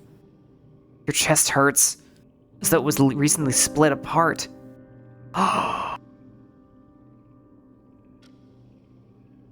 Oh, shit! Even the game is gaslighting you. Yeah, so... You know what this has got to mean. At the very beginning, we were feeling super bad, and like we just got wounded. Did she maybe just like fucking stove our head in last time? How long have we been at this? Your heart, meanwhile, hammers anxiously in your breast. A thick, unwieldy piece of muscle which is working too hard to assert its own existence. With trembling fingers, you look down. You half expect to find the front of your nightgown dyed red with your blood, but it is not to be. She put you in the pear wiggler for your crimes. Yes, we've been wiggled. Your nightgown does a pure, peerless white instead, the fabric smooth and unwrinkled. How peculiar.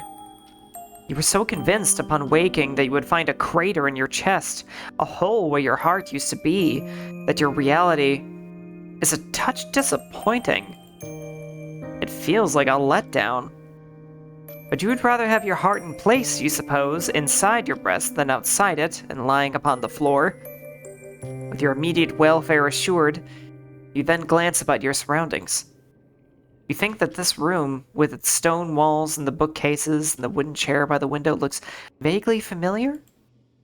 Where have you seen it before? You wonder this, trying to grasp at your faint, fleeting memories when you hear a voice. You whip your head about, the lights in the room flickering, the sun outside sinking, then rising again, and... What? Oh. I see you finally awake. You recognize the voice, but where is its owner? Ah, just there. You see her now. Oh boy. It really is just like It Gets So Lonely here. There is a woman standing by your bedside. She has hair the color of sunset that curls around her face. Her eyes are soft and a smile plays about her lips. She looks sweet, like an angel, but you know only too well that looks can be deceiving. Have you not spoken to her once before? In this very room? You are sure you have, but the harder you try to grasp these details, the more faint and flimsy they become. Perhaps you are making it up. You have always had a penchant for daydreaming.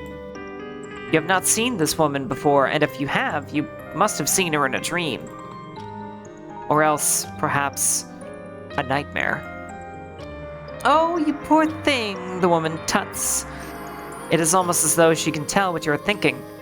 Or maybe she can simply see your feelings written upon your face, because she says, You look to be in a bad way. You're awfully dazed, but I ought to be able to help you. Here, drink this. The woman with eyes like roses hands you a mug. Your earbuds died and you have no charger. Oh no! It's just getting good. No. She hands you a mug, one which is earthen, and full of some warm liquid of a suspicious, honeyed hue. You look down at the cup, at its dun brown contents askance. Is this really safe for human consumption? Yes, it's fine, silly.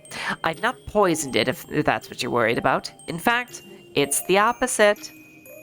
The opposite? Indeed, I enchanted it to...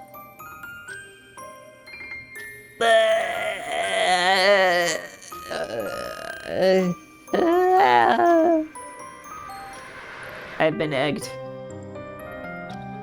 Egged beyond function. I enchanted to soothe any unwanted aches and pains, and I'm sure your head is aching. It must be after everything that's happened. What happened? Now, I'll only answer one question at a time. You must be plenty confused already. Come on, drink. Oh my god, you were hesitant to fulfill this woman's request. She is a stranger, but you have no idea what the liquid inside the cup is. This could be some sort of trap. But the woman is smiling and she doesn't necessarily look wicked. It's happening exactly the same. Perhaps you can trust her. You bring the cup to your lips. You sip. The drink is warm, surprisingly so. It makes your lips tingle. As for the taste, well, it's not unpleasant. In fact, it's quite nice. Is that honey? You only intend to take a small sip from the curious drink before you know it, you've downed the whole mug. It tastes so good. Your head feels a lot lighter now. You think the woman hesitantly, you don't know what she's saying, beams. It's alright. I thought you could use a little pick-me-up after everything. You've not had an easy time of it. Haven't you? No, you don't remember, the woman asks. Not a single thing. Well, it's maybe for the best. What happened to you was probably quite traumatic, though I did try to be gentle. I didn't want to cause you any undue hurt, but here's the thing. It's surprisingly hard to kidnap a princess from a palace without causing a bit of fuss. Actually... Oh man, I'm like questioning now whether or not we're trapped in some kind of loop and she keeps like resurrecting us after killing us, or if we really are just like a different person. The woman laughs. Her laughter is light, just like her voice, and it washes over you. It ought to be soothing, just like the drink she prepared you, but it isn't. Your shoulders do not get any looser, instead your whole body tightens. A princess, she say. Yes, that's right, you're a princess and I'm a witch. That was all hearsay, just stuff and nonsense, but you really are beautiful. You're so beautiful, I had to have you all for myself. Wow, terrifyingly long. She cups her hand to your face. Nails scrape against your skin like knives. Her breath smells sweet, but only superficially so. She's a monster. She's a monster. She's been evil this whole time. As if anyone ever had any doubt. Does get boring being on my best behavior. I'm a witch. Witches exist to curse people and cause problems. Princesses exist to be kidnapped. That's the way it is.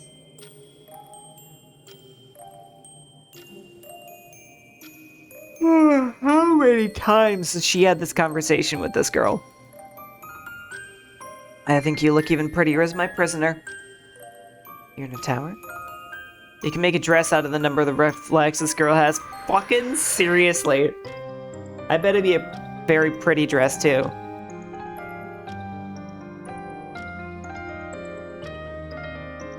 All sorts of enchantments. It's not possible for anybody to get in and out. You can send search parties. Doesn't matter. You won't be escaping. You're all mine. I'm not gonna let you go. I'm gonna try and like blitz through some of this because I mean we've already read this.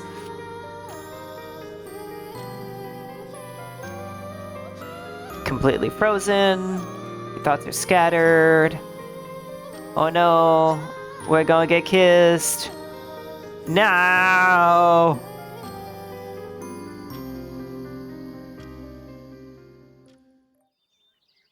Once again, you feel groggy when you wake up. The back of your head is still pulsating. Your mouth feels dry. Oh. Oh, this is actually like straight up reused text. Your stomach meanwhile is coiled up in knots. You feel sick. Times it. Wiping your eyes with the back of your arm. Oh, you finally awake?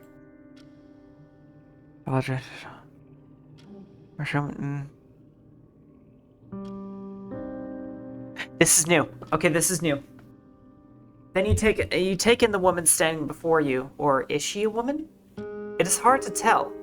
Her appearance is oddly amorphous, seeming to shift even as you observe her between various ages, various states of being. In one moment she looks younger than you, fresh-faced and rosy-cheeked, a young maiden not yet in her 18th year. But in another moment you could swear she is ancient beyond mortal comprehension. Decades of experience painting her face so that the hollows of her eyes seem to sag. How old is this girl woman, this apparition of no fixed appearance with her pale skin and her pale pink hair? Pale pink hair like Rosette had! You do not know. You cannot get to the bottom of her. She's like a puzzle box, a mystery which demands solving. But you are tired, and your head hurts. You scarcely know who you are, let alone this girl, this woman, is. You cannot think. It hurts to think. But that does stand to reason, does it not? Woman, did she not introduce herself yesterday as a witch? Said that you were a princess. And princesses are not supposed to think. If you try to employ too much brain power, you will accomplish naught save ruining your good looks. It is better to not bother. You ask the witch what she is doing, an innocent inquiry tempered by sleep, which makes her laugh. What does it look like? I'm waking you up. As you can see that, so I ask. What time is it? Seems awfully early. I'd love to run. But run where? It's not so early, sensible hour, when they should be up in the bounce. Your servants woke you up. They had not bathe you, brush your hair, and dress you. You cannot really remember. You really are a princess. You should make that into a wood chipper.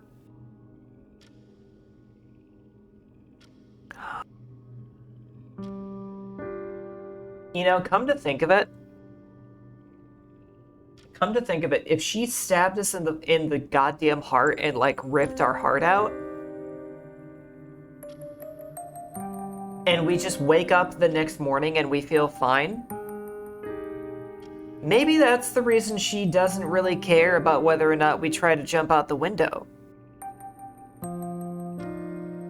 Maybe even if we were to jump and try and fly, out of the tower and break every bone in our body, we would still come back and be right here in our bed waiting for her to wake us up.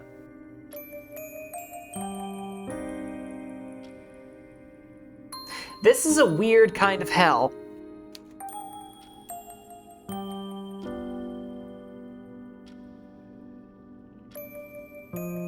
Compliment. Oh, I wasn't always a witch. No, people aren't born witches. Witches are humans who have been wronged. Yep. Not that I mean to hurt you. Now, would you let me brush your hair? Okay.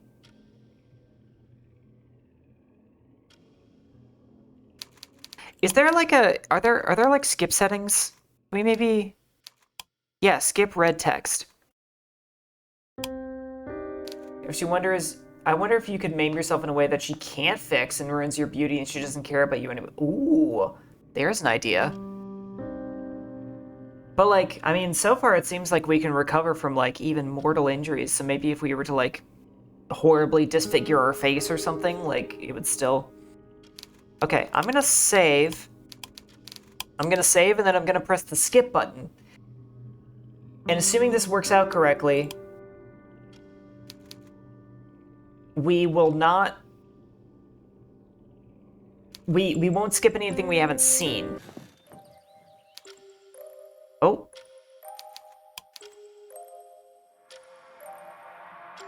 Here we are. Okay. Give yourself a face tattoo. Okay. So this is right after we had the dream running through a forest. And then the witch is here. She has, yes, this is the first time she's offering us food. Briefly, you'd think of denying her query. Though you know you are being unreasonable, it feels almost like an accusation, as if she is mocking you for needing to consume food to live. For some reason, admitting to the witch that you possess such base needs feels excruciating. You would just as soon admit that you like rolling around in the dirt like a beast. That is how she makes you feel. You keep your mouth closed, your lips pressed together, but though your mouth might be silent, the rest of your body is not so obedient. From your stomach a low, earthly rumble emits, loud enough that there's no mistaking it. You wind your arms about your stomach, but it makes not a blind bit of difference. It continues to rumble regardless, low and deep like an undersea disturbance. Does that really happen to anybody? Does any, like, for any of you guys, do you ever, like, does your stomach actually grumble when you're hungry? Because I don't think that's ever happened to me. The witch notices it. Well, of course she does. How could she not? And she giggles. Well, at least your body is honest, even if your mouth isn't. Your face flushes bright red. Ugh, all the indignities. But the witch does not linger upon it. Perhaps she is trying to spare you. Instead, she reaches into her wicker basket, then holds a flaky pastry out towards you. You stare at the pastry. Oh, I have cheesecake.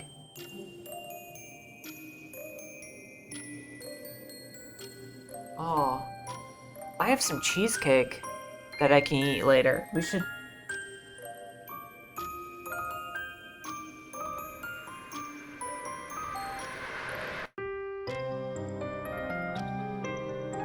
Yes, it beats me up and yells at me like a cat with the zoomies that wants attention. Yeah, no, honestly, this is... Maybe this is like a little weird, but I barely even feel hunger. It's actually kind of the reason... It's kind of the reason that I don't eat as much as I should. Is... I don't really feel hunger very often. It's just kind of a sometimes thing. Sometimes I get like so terribly hungry that I can't like stand it. But most of the time I don't really know that I need to eat. It's a little freaky. Picks to it as if we were a holy grail relic. Okay. Oop. So that's that. She feeds us the pastry.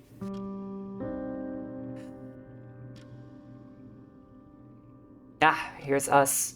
Having a troublesome appetite is really hard to deal with. Yeah. It's like my appetite has extended to like my body's response to things. Like it is actually like a miracle that I'm not like really unhealthily underweight. Anyway, so she talks about jumping out the window. We already know that we're not gonna do that because it won't end well for you. Glance away from her, back out the window over the tree hops. There's a moment of silence. The breeze disturbs your hair, the hem of your dress. You exhale. A few moments pass. Awkward moments as the witch hums to herself, while you glance out over the trees. A question rises to your throat, one which feels too large for your slender body. You know you will not like the answer, but you still feel compelled to ask. Why, you ask the witch, did she trap you in this tower in the first place? What does she want from you? Oh, you silly thing. The witch steps aside from the stove, then kneels before you. She takes your hands between her long, bony fingers, then gives them a squeeze. A shock of cold knifes through you and you shudder. With wide, deer-like eyes, you observe the witch as softly she says, I don't want anything from you. I just want you. You do not understand the distinction as you tell her as much. What does she mean? What I said. You don't need to do anything, dear one, or say anything. You don't need to be anything. Other than yourself, of course. I didn't bring you here because I desire you to act in a certain way. I just wish to enjoy your company. There is something a little flattering, you suppose, about that. Your heart flutters, color rising to your cheeks. But it still does not answer your question. If she wanted only to enjoy your company, why did she have to keep you a prisoner? Could she not enjoy your company in another manner, one that's less convenient? Inconvenient? Oops. Naturally. That is what I wished. But it isn't so easy, you know. It isn't? No, dear one. You are a princess, you see, and I am a witch. We could not have been together if you had remained in the palace. You would have been wed to a boorish, loutish prince who wouldn't appreciate you, and I would be distraught. Distraught? Does she truly care for you that much? I care for you a lot, dear one. The witch speaks softly, her voice disarmingly gentle, as she cups your cheek, her fingers sliding into your hair. Her digits are still disturbingly bony, but you find you don't mind it as much as you thought you would. It no longer bothers you. There's something almost soothing about her touch. That is why I had to kidnap you. If I want to put it selflessly, I suppose I could say I meant to rescue you from your tedious fate of being wed to some strange man and whisked away to a foreign land, taken far away from me. But I'm a witch, so I'm selfish. And that's not really why I brought you here. I brought you here because I wanted to be with you. I couldn't bear to see another speak to you or touch you. I wanted to keep you all to myself, which is why you can't leave. I knew from the moment I laid my eyes on you that I wished you to be mine, and so I took you. That's all there is to it. And if you ask, your voice shaky, you were to jump out the window, what then? And then you would soon discover that you are not a witch or a bird, and you cannot fly. You would hit the ground, and you would break all of your bones, and that would be that. Then you would die? Most likely, which is why I would not advise it. Of course, you're always welcome to try. But you'd be much worse off for it, don't you think? You suppose being crushed into a bloody meaty pulp on the ground would be significantly worse than submitting to the indignity of speaking to the witch every once in a while? And we're back to stuff we have seen before. Let's go ahead and save. And go! Alright, let's see here. Ooh, more witch stuff!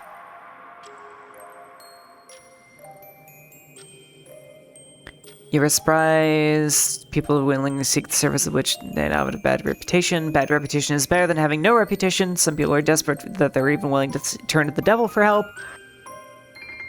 I thought you would know that one already. Your brow furrows, your expression flat and dull, uncomprehending me.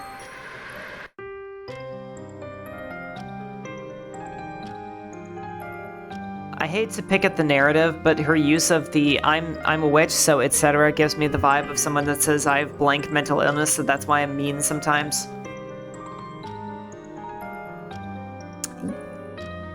I kind of get that.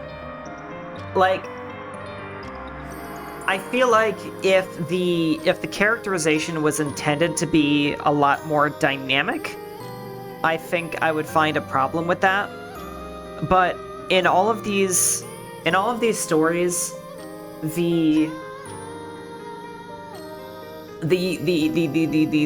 focus has been on like the macro narrative and the repetition and revision, and I mean that's part of the reason why none of the why for the most part the characters have never had names. Why, like, we know her as the witch and she doesn't have a name. And why we're known as the princess and we don't have a name is because we're intended to kind of be like... I feel like it's intentional that the characters are like slightly one-dimensional. Because there's... It's like... Oh, how do I put this? It's like what we're witnessing is not fully realized people and characters, but a conflict of concepts. Like, we're not... The two characters that we have here today are not characters, they're not fully realized people, they're archetypes. They are living, breathing archetypes that have a little bit here and there to, like, give them flesh.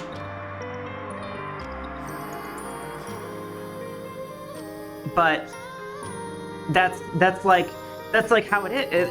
That's like how it's always been with fairy tale characters. It's like you focus more on the conflict and on the events of the story than like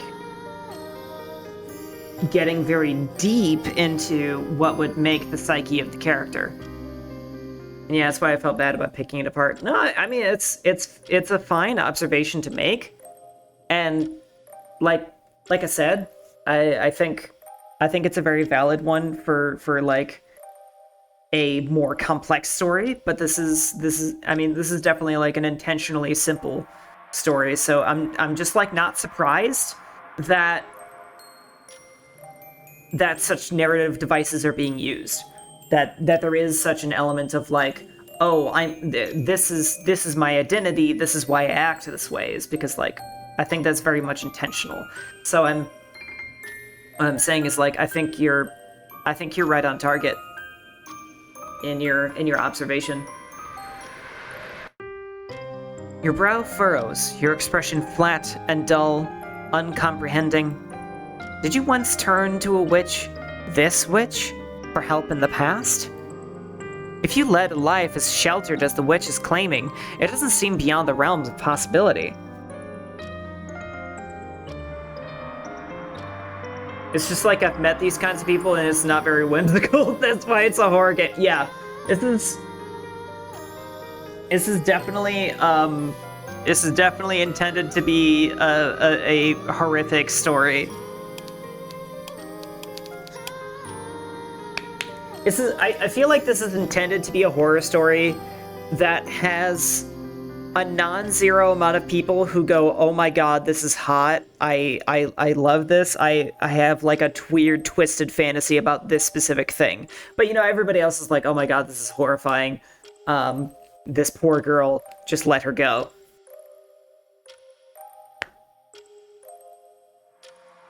Anyway, I don't know how much longer we have in this story, but we'll go just a little bit longer before wrapping for the night. I can't believe it's already close to that time.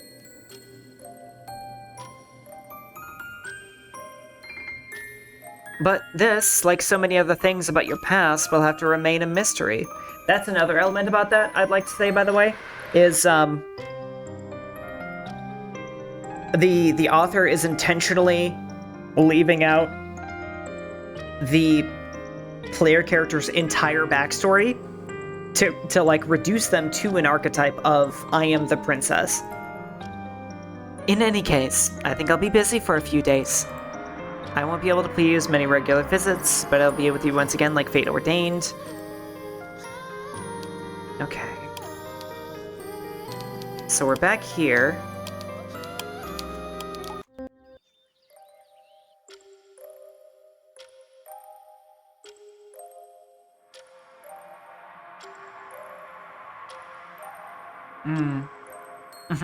Okay. So this is after she was gone for 5 days.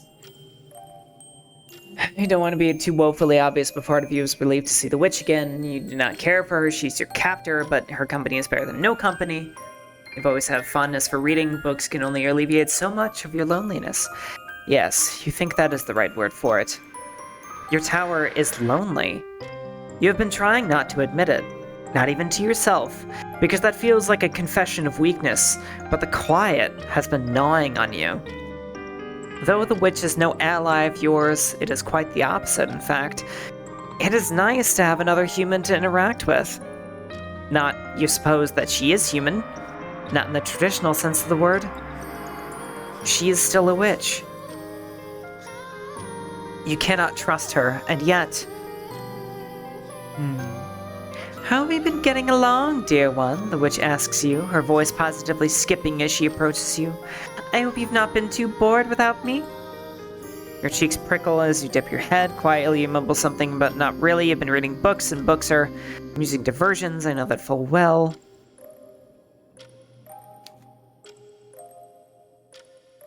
Okay.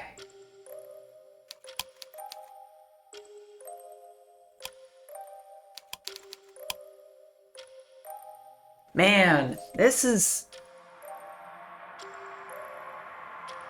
a bit more dense than I thought it would be. I mean, I don't, honestly, I don't know how I expected any different. This is the very same style as it is. It gets so lonely here, and that one was a very long set of time loops as well.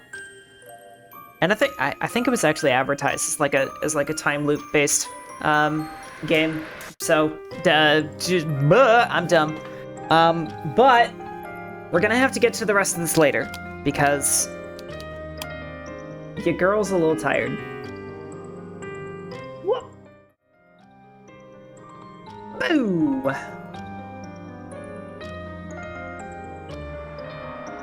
The creature tires, yes.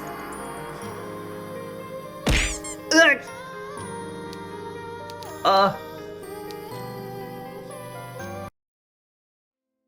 Okay. That was cool. That game is cool. And it's also a little exhausting because there's a lot of reading, and also like I have to figure out how to entertain you guys between like long stretches of repeating text. But yeah, if we're still interested in that, we can continue it on like next Monday or next week. But tomorrow we'll probably be playing more Metaphor. We've got a Guptoros to kill, and it's gonna be awesome. But I've got a bit of headache. I got a bit of a headache, and I'm a little tongue-tied, and I'm a little tired. So, we're gonna go ahead and call it a night. Let us see. Is there anybody we can raid?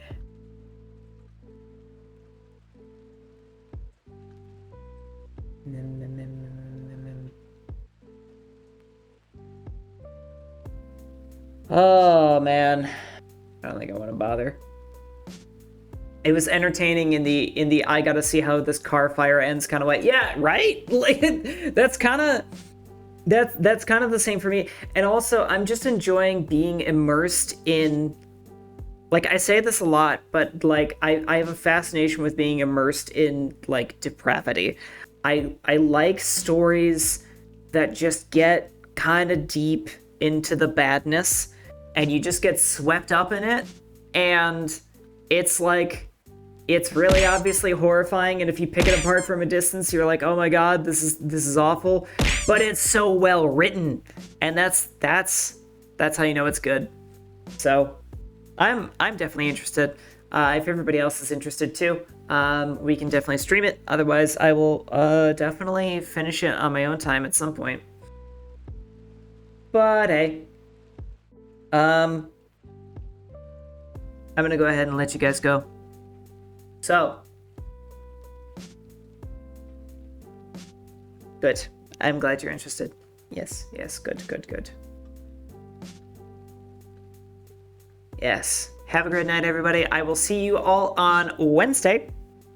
Wednesday is the day of this week. Not Tuesday, because yeah, I've got a thing. But it's not a big deal. In any case, please be well. Yourself and others. Until I see you next. And I